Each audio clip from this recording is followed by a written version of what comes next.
Good afternoon. Let me start off by saying I am against any form of immunity.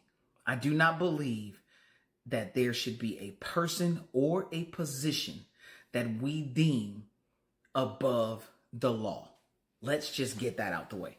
And you should have no leader that is ever arguing for a level of immunity based on their choices.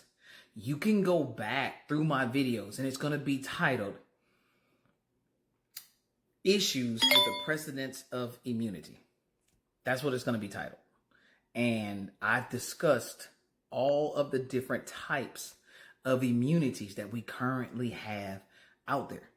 And some of the reasons I have a huge problem with any level of immunity. Let me be clear.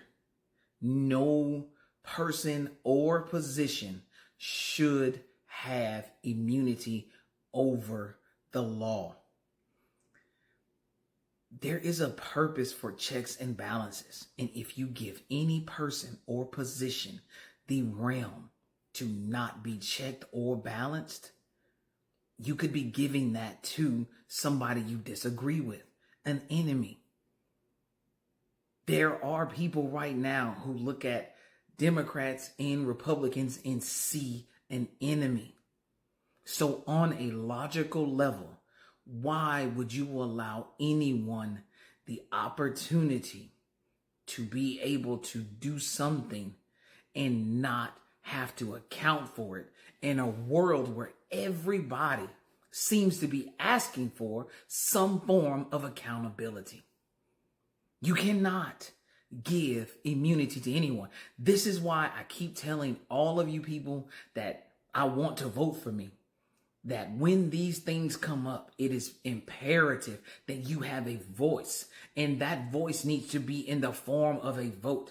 Every citizen in America should have went to the polls to answer the simple question: should a position or person be given immunity?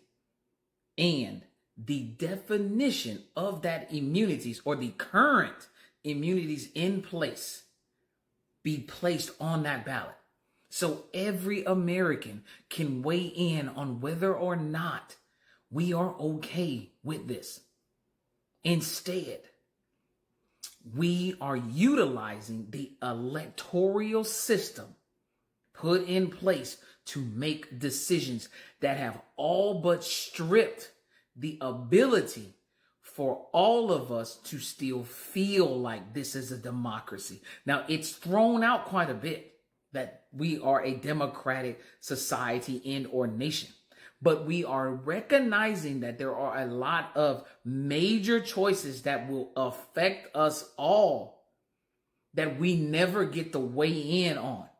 And again, I want to tell you that one of my major goals is to create legislation that ensures that your vote is not only seen, but heard and carries weight.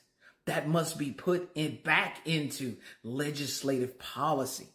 When you go to flstate.gov and you look up the many bills that get passed, in our technology age today, one of the things you should see there is how many people voted for and or against.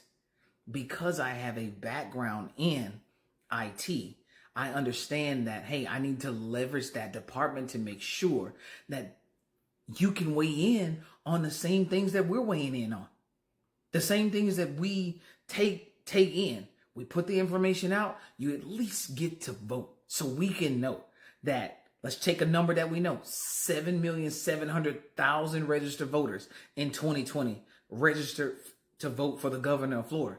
That means that we have a baseline number of individuals that can come out and look on fl.gov and vote yay or nay. And we can see just how the people vote. And if we are doing well at informing you about the decisions that we are making, so that you can have an applicable look at it. Instead of your representative coming out and saying, well, all of my people think the same way I think. Just because we vote for you does not mean we think the same way you think. We may like a couple of things you say, but every now and again, you need to be checked and balanced because you may have strayed from the way you feel, the way you are looking at things. Maybe you've learned something new and you want to say, hey, Governor Glover, I've learned something new. And the direction that you're going, it's not going to be beneficial to me in the many that I'm telling you about. So when you open the door for immunity, which is already open, so let's be clear, it's opened already. We're asking individuals who already fall under a form of immunity to go against that form. Now, this is where it gets very interesting. These judicial individuals already have a form of immunity, and they use the exact same argument that I bring up in that video, which is we need to be able to do our job and not be held accountable for every little thing we do that a person has a problem with. Well, yes, an individual would have a problem if they feel like they were wronged. And you're going to say, hey, you wronged me and I'm looking for justice. So we need to make sure that that form of getting justice and going through what we call due process is always available. And everybody must fall under that in order for our society to go the way we think it should be going, but we see it's not. You gotta be against immunity unless it's for health. If it's in any other form for somebody, we don't want it. We don't want it. We don't want anyone to be out here arguing or taking away rights or saying that, hey, you know what? Your voice doesn't matter. We don't want to be priced out of justice. It's kind of expensive to bring things up in the law. It's very expensive. Less than 1% of our society are lawyers. They all got to be paid. And we know it's not cheap. So you have to have a certain financial status in order to bring things up in law. And then you have to be able to maintain that. And I'll tell you from experience, every level you go up costs more. Every level you go up, every document that you want to get, there's a cost associated. So you cannot have found yourself asking the question, why are we not holding these people accountable, whether you are for or against anybody, and then before anyone to not be held accountable?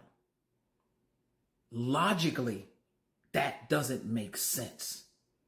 No one should be above the law, period.